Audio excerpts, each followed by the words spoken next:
Hello, world. Frida Reba Darcy and Patricia O'Connor here. Today on the Bonsai balcony, we are, it's twilight. It's twilight here in Alameda, California. I fired the lights back up because I let them drop before we got around to our show. It is 7:30, and this is what 7:30 looks like in Alameda, California. It was a really cool, nice day out today. A breeze blowing of about 10 miles or so. Nothing too hectic, and it was cool, y'all. It was. I'll say it again. It was unseasonably cool, and like mid 70s. So it's June, and it was mid 70s. So yesterday, everybody got a good water in before I left out for work at 9 o'clock in the morning. And when I came around and checked these guys at the crack of noon, they were okay.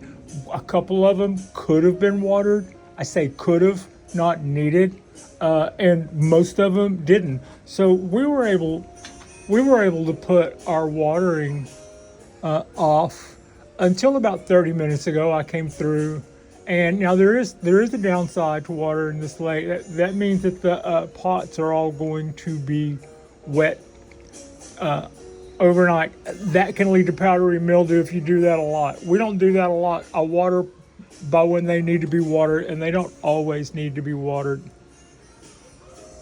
this late in the game. So yeah.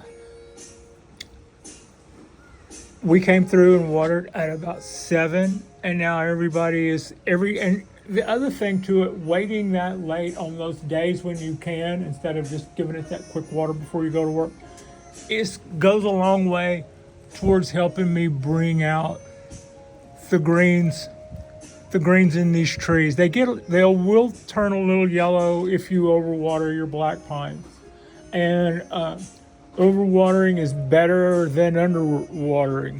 Overwatering is not good. Underwatering is not good. But you can live to fight another day if you overwater. You could underwater and lose a tree quickly if your temp shot way up. Today was a beautiful day. I waited till 7 p.m. to come through here and water. And like I said, I think that some of my pines and stuff, that helps me get those guys really good and greened up. And that's also important because we're about to go our longest spell without a lot of nutrients, because it's candle cutting time. It's candle cutting time. Just keeping this guy a little fashionably shaped now. It's almost kind of close to a finished shape. What we want that to do is grow in. That being, speaking of the tree as of that being our Dawn Redwood. I was thinking about it earlier while I was watering. As many times as, for whatever reason, my brain does this, and I don't know why. It's just, I have called that tree a trident maple. Because there's a trident maple over there, I'm going, is it because there's 3 words? No, because a lot of my trees have 3 words in their titles. Japanese black pine, American bald cypress. But anyway, I was just thinking about, as many times as you miscued that tree, you should probably just name it, Trident maple, even though it's a Dawn Redwood. So it's looking good. I skipped ahead. I just clipped a really large branch right here. It's doing double duty and flagging a lot of other stuff, and we're getting a little crowded up here. I've got 2 right here. This is not what I consider to be pruning time of year. You see people who do that. You see people who in the summer there are people who will defoliate, for instance, their bald cypress whenever it comes time to they go through like their summer dormancy or whatever. You will see people who will come through and defoliate their tree because the summers, the foliage can start to look a little beat on sometimes depending on how hot your summers are and stuff. I don't advocate that. I don't. And I don't defoliate my maple. You will see people who will defoliate their maples. You will see people who defoliate their dawn redwood, and you will see people defoliate their bald cypress trees. And in past, I have also. This is an opportunity to lose some of that ramification that we decided we're no longer taking part of. And to that end, when I first got involved with bald cypress and was watching everything I could get my hands on, I became aware that there were bonsai clubs, I think mostly in the South and stuff, that would have 4th of July defoliation parties, bald cypress defoliation parties. And I think over time you can rob your tree of enough energy. Now, having said that, we don't call it defoliation, but it's not like I'm going on my soapbox and saying don't defoliate your trees. I take practice in defoliating my pine trees, my Japanese black pine trees especially, some of those every year, but even then we take it on a year-by-year basis, and that's the same thing other people are saying when it comes to their trees. If your trees are good and healthy, they'll go ahead and totally defoliate their trees in the summer and let them put out a second flush.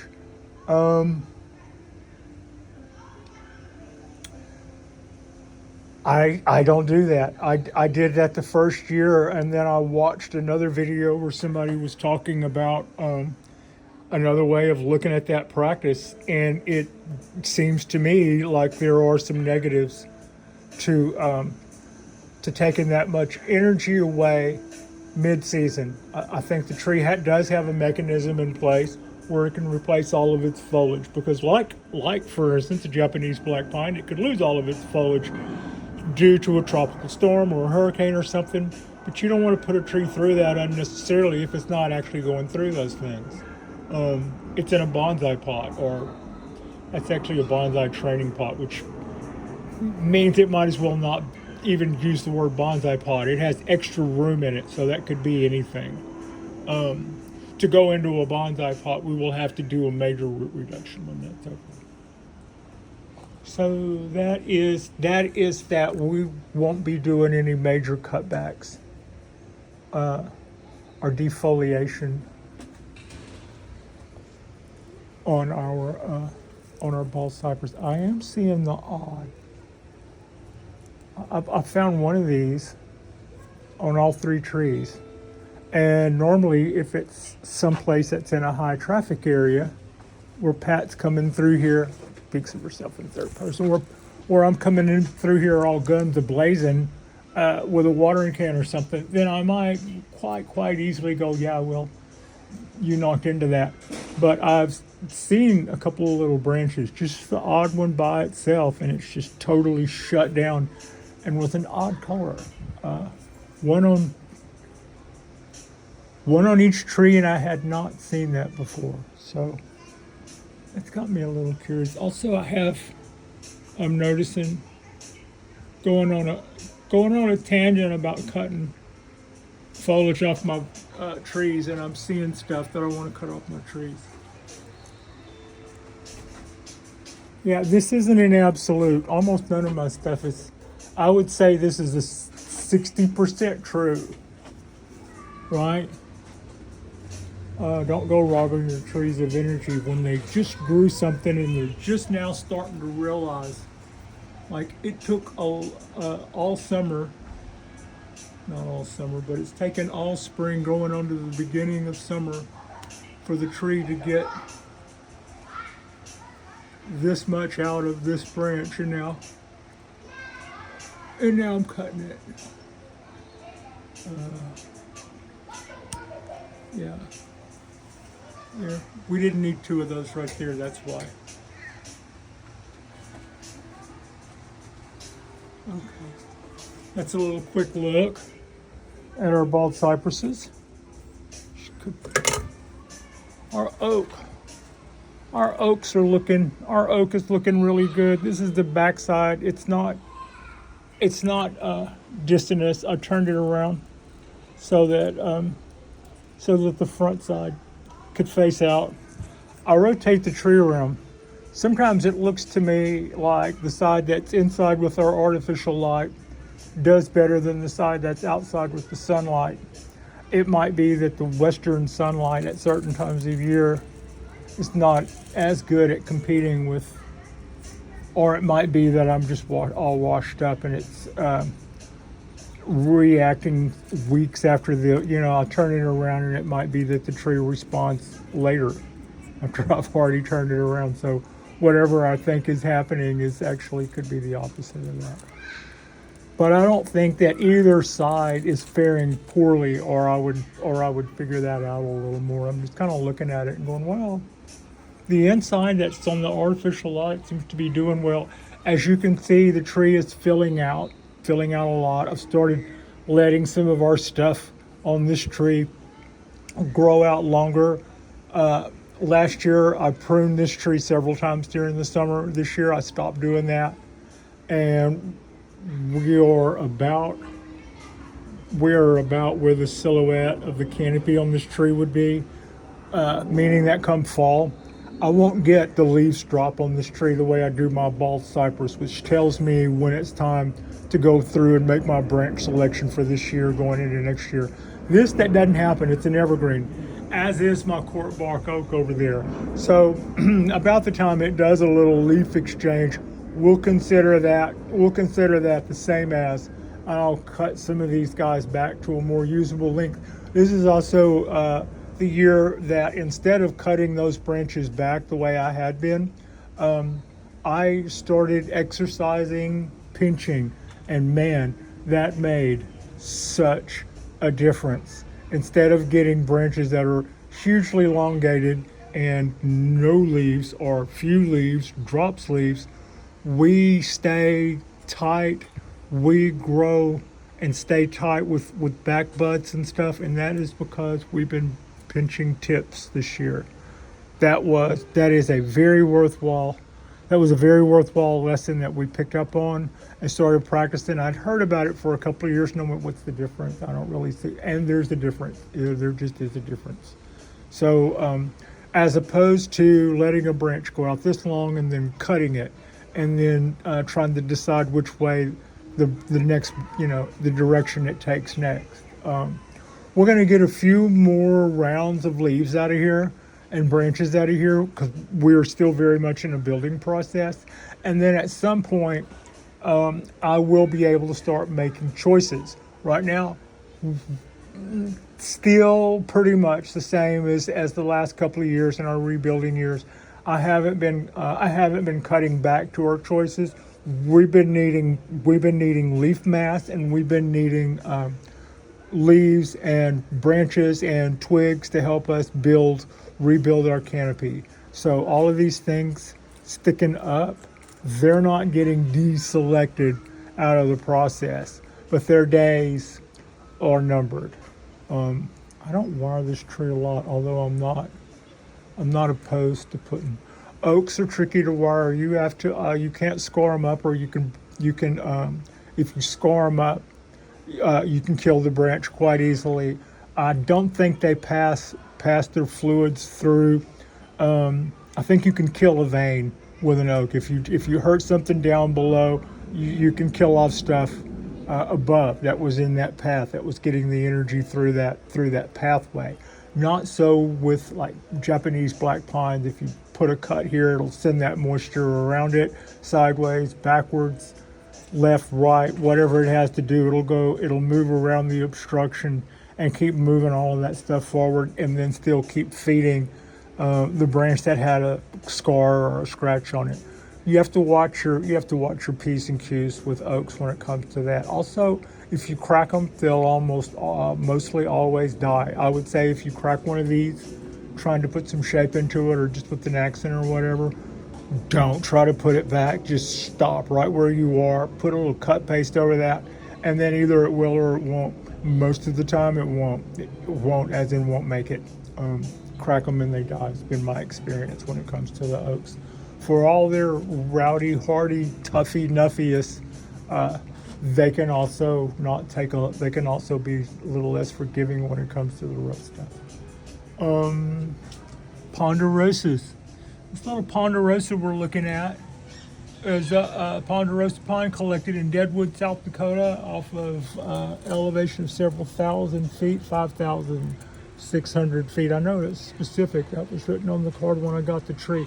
The tree isn't dead. Those are third-year needles. I could go through here and clean this tree up. In fact, you're coming in with me. This is a high elevation Yamadori rescued off the side of a mountain in near Deadwood, South Dakota. It's the real deal and Shohin, and I absolutely love this tree. I think it is, I took part in a process last year where I put this tree in the top freezer portion of the refrigerator with the door open so that it didn't get like 20 degrees and let the pot get that cold. But I did wrap the pot in a towel so that it would have some air between it and the frozen bottom of the freezer.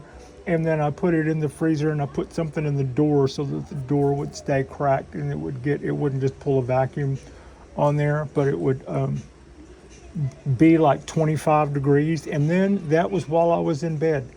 Sleeping. When I got up at the alarm 8 hours later, I hopped up out of bed and took this tree from the top of the freezer down into the refrigerator portion where it stayed in the high 40s until I got ready to go to work. And then I took it back here out to the balcony and placed it in its tray during our coldest part of the winter, which is all the way down in the 50s.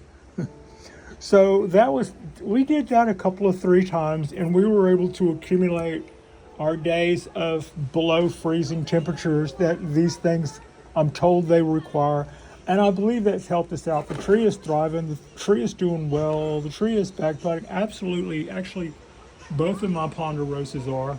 Instead of putting this guy in the freezer section of my refrigerator, it's too big for that, so I loaded it up in the back of a hatchback Mazda and took it upstate to Auburn, California, to Peter T's garden, and we overwintered this tree. And while it was there, this was 2 years ago, while it was there, I had it grafted spring before last. I had it grafted with that Japanese black pine. I don't know if I said it right. That sprig is right at a year old, but it stayed in its little cocoon for about 9 months of that. Right now, going gangbusters and it was the only graft that took. But it is doing very, very well. That is a Japanese pine graft.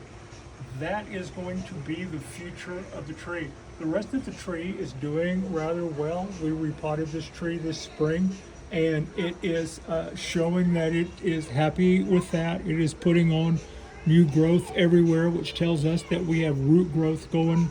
And I can tell that we are having a much better time exchanging air and oxygen down here. And I can also tell that the soil is drying out more predictably than it had in the past. So those are all positive sides. I was really nervous about doing a repot whilst I've already got the tree grafted and already done so much to it.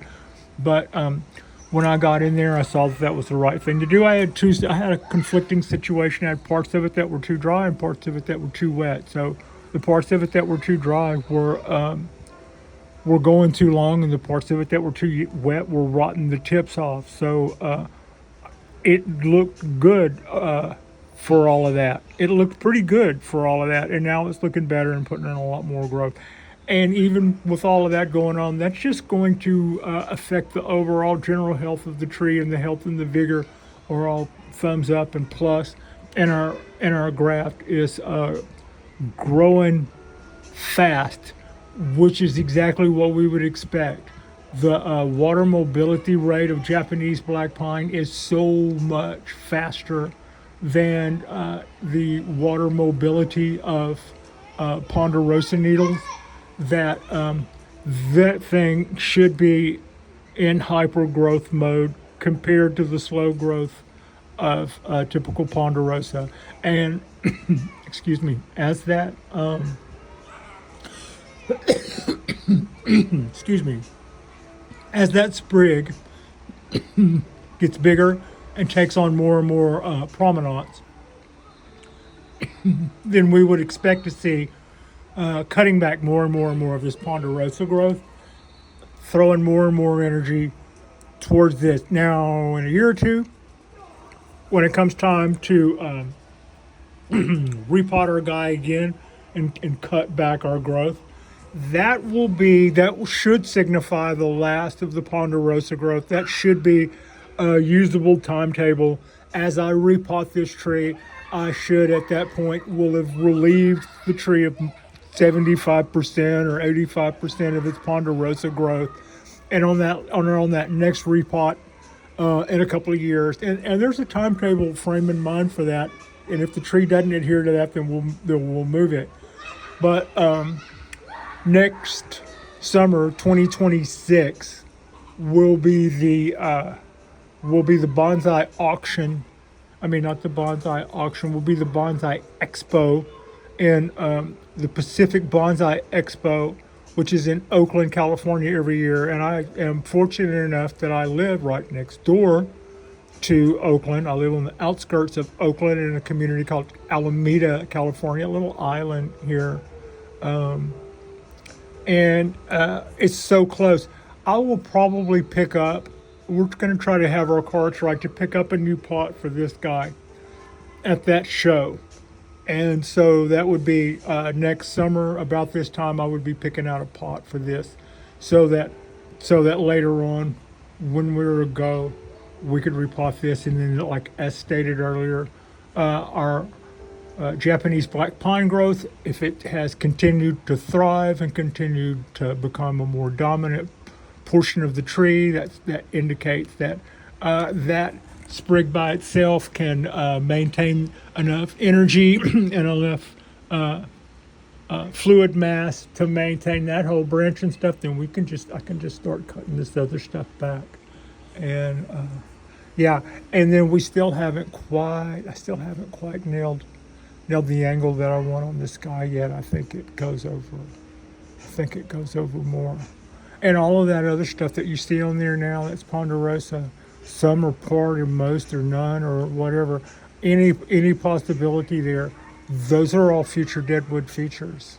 The good news is I don't think anything you see here is most of this stuff will live out most of its life happy on the ponderosa, as we're not going to start cutting anything off of here in the next couple of months, I believe. So, everybody will get their turn to play.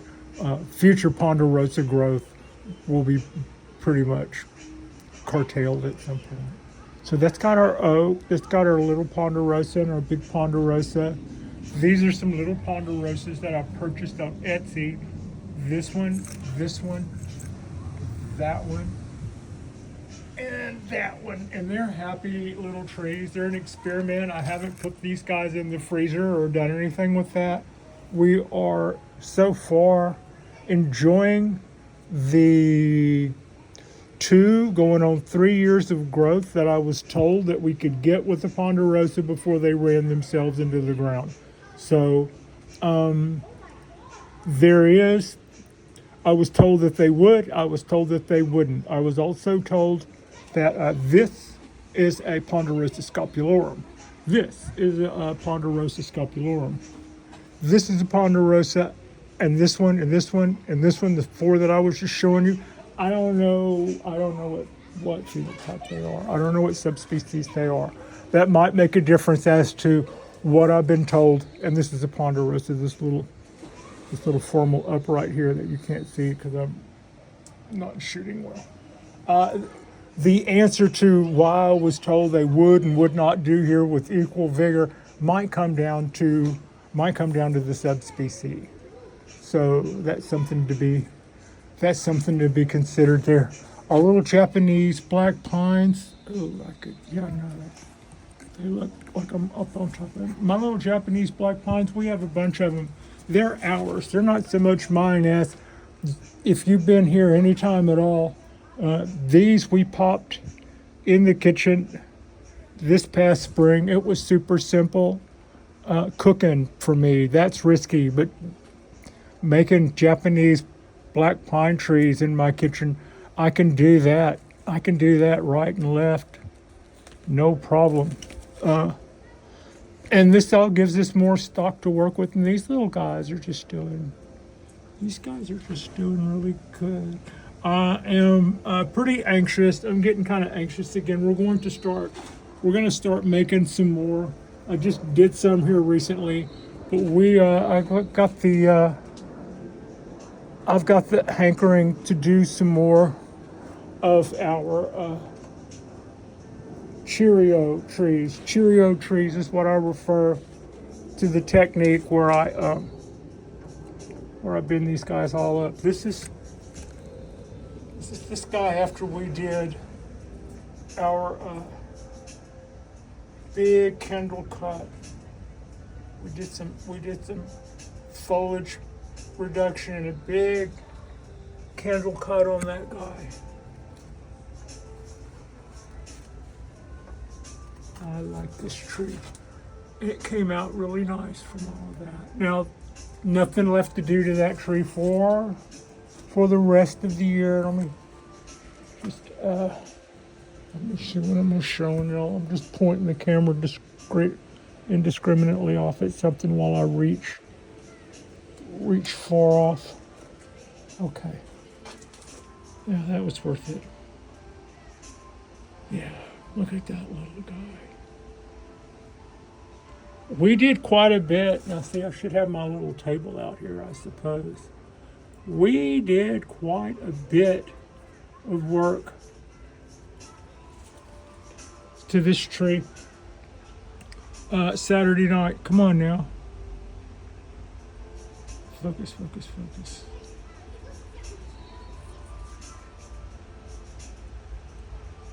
There we go. And I also changed the motion in it a little. And I also clipped. See that last little whip up? That was coming straight at us from here. And now you see that as that little J hook because I turned that all sideways. I bent that sideways. I like that. I hope someday this tree goes in focus on camera. Yeah, there we go. So yeah, that's a little catch up on those two guys that we did. We did a needle reduction and we did our candle cutting. We also went through and cleaned up our literati Japanese black pine.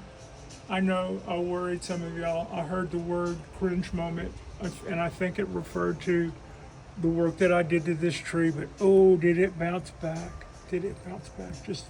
Just the way I hoped it would.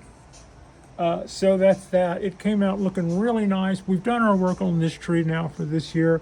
It gets nothing else. In fact, that was nothing more than a cleanup. I didn't really do the candles on this tree this year, and because of that, it can continue to get fed. Yeah, we can continue to feed it. We did some pretty heavy cleanup on this, our 80-year cork bark Japanese black pine, and it responded really well. It's looking really good. We're still feeding this tree. It's old. It's a cork bark. They're cranky when they get old. So it's looking really, really good from our cleanup. Last year we didn't do candles. This year we're not going to do candles. We will go ahead and clean this guy up again and reduce some needles later on in the fall. But right now, the tree certainly does look like it's here's what it is. I messed around with this tree and nearly lost it. And what you see right now is not only health, but it's health on a rebound. And that always looks strong. And it's not a method I would recommend. But I am so thankful when I look at this tree because I put this tree on the ropes with a couple of little rookie errors. And when this tree had, its color was so bad that I went, Pat, it's already dead. Let's just go in there and see if there's something we can do. And when I unpotted it, I could see where I had a root obstruction that I myself had caused with a drip tray. Just work that out yourself. Root obstruction caused by a drip tray that allowed the pot to have water sitting at a water level that was not healthy, and it killed those layer of roots at the bottom. And it wasn't so many roots that the tree would suffer totally for lack of those roots. I could cut those as soon as I cut those roots away cleanly. The tree began to the turnaround was amazing. It was the most amazing. I can only say the tree had a lot of energy, but was having a really tough time over something that was happening to it. And as soon as I stopped strangling it, the recovery was faster than 24 hours. It was an amazing sight to behold. Yeah, and that's from a tree that can be kind of finicky. Japanese black pine cork bark. Black pines are known to be tough when it comes to not having. They almost never survive on their own rootstock because their roots aren't that great. Their vascular systems are not that great. So all of those things combined, yeah. That's our Japanese black pine. I don't know what this is. I don't think. Whatever that was a weed. Yeah. It's like, what is that? Don't pull it up. It might be. No, it wasn't. It was green, which told me something was wrong right there. And I think that was clover that I kept pulling up, and every time I kept pulling it up, the roots kept getting bigger and bigger and bigger below the surface. Like if you see me digging around in the pot right now, this is probably bonsai clover I'm pulling up right now. I can grow some clover, y'all. Okay. Stop digging in that on company time. These are our little colander girls. Don't worry about those little needles. They're fine. They don't care. They're all fine. All of these guys, 1, 2, 3, 4, 5 of them, they're doing fabulous. Especially that guy. The only advantage this guy has over any of the rest of them is that I put some really cool motion in this one before we even started. So all of these guys just got planted in that pot this year. They won't be getting any type of needle reduction or needle work. This tree, also this little black pine, this is one that we repotted this year. You can see now that it is standing on its own roots. Look at those little guys. We will not be doing a needle reduction to this tree this year. We won't be doing a candle cutting to this tree this year. I might go through and do some cleanup on this tree in the fall, keep it kind of small, keep it from getting overgrown and stuff. clean up some of the needles. But the difference is, as you can see, I'm still feeding it, and it looks like it's standing up on stilts, but those are all of its roots. Those are all of its roots, and I've still got some sphagnum moss packed in there, keeping part of those. I could dig all that out, but I don't really. Anything that still needs that or still likes that can still have that, as far as I'm concerned. That little tree is looking fabulous. Look at that. You see how swole up that is? That's what happens when you wire a Japanese black pine and then fold it up. It just swells up huge in between those wires. And then you see all of this? I can't tell what I'm looking at, Patricia. Yeah, that's because it back budded profusely. And that is also what happens when you wire them and fold them. Yeah, it does all this cool stuff, and not only does it not, like, say I'm a Japanese black pine, you just wired me within an inch of my life and then folded me up. So I'm going to sit over here in the corner and whimper. No, it's like I'm the king. Watch this. Hold my beer. Watch this. Good looking little tree. This is what makes this worthwhile when they meet you halfway like this. And the discovery on this tree, we've got ways to go. I've got whole branches on here we can see now that are waiting for me to come along and wire them. And then a lot of that other stuff can be cleaned up. We could improve the looks of this tree 100-fold, but we're just gonna sit back, not do nothing. It'll be all right. It'll be all right. Just hang back. This branch here that we're looking at the bottom of, I am a little anxious to throw some more to that, but I don't have to be that anxious. It's already got some cool motion going on its own. And all those needles that are competing with it to keep you from seeing what's going on, those guys can go. We can clear all those out here in a minute. Yeah.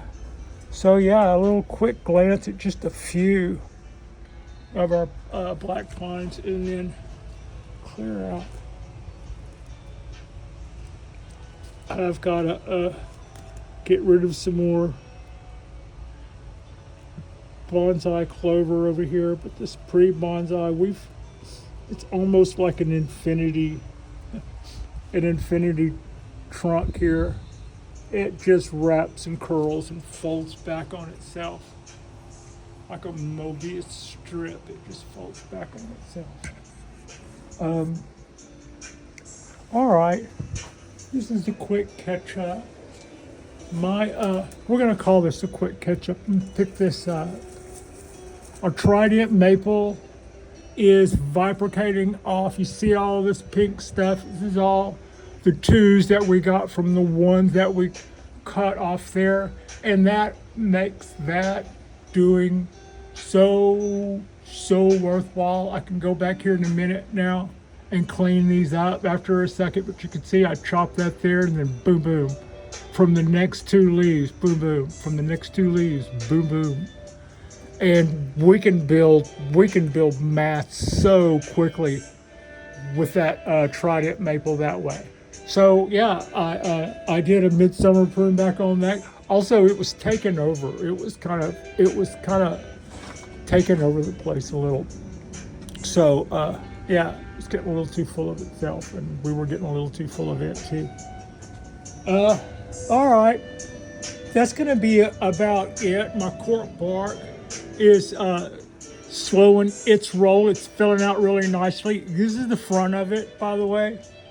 I don't have a lot to talk about. We're just in coast mode. The same as with my other coastal California oak. I'm allowing the branches to grow longer this year without cutting them back, and that's given us closer to our silhouette. As you can see, that tree is getting a little wider. It needs to get a little wider still. I mean, look how wide and big, look how big this tree is. Let's watch if I do this. Look how big this dang tree is. So yeah, its silhouette could probably could probably be out here, and then boy, would it be hogging up all the room. For sure. All right. All right, so after that fault stop, I think we're rolling up. To an okay quitting point here. Like and subscribe if you guys have not already. Our next drop will be this weekend. We'll do. We're the cool kids in this neighborhood, so I'm sure whatever we're doing, it'll be pretty cool. And I appreciate you, and Frida appreciates you, and yeah, thank you all so much for watching. Keep coming in with me.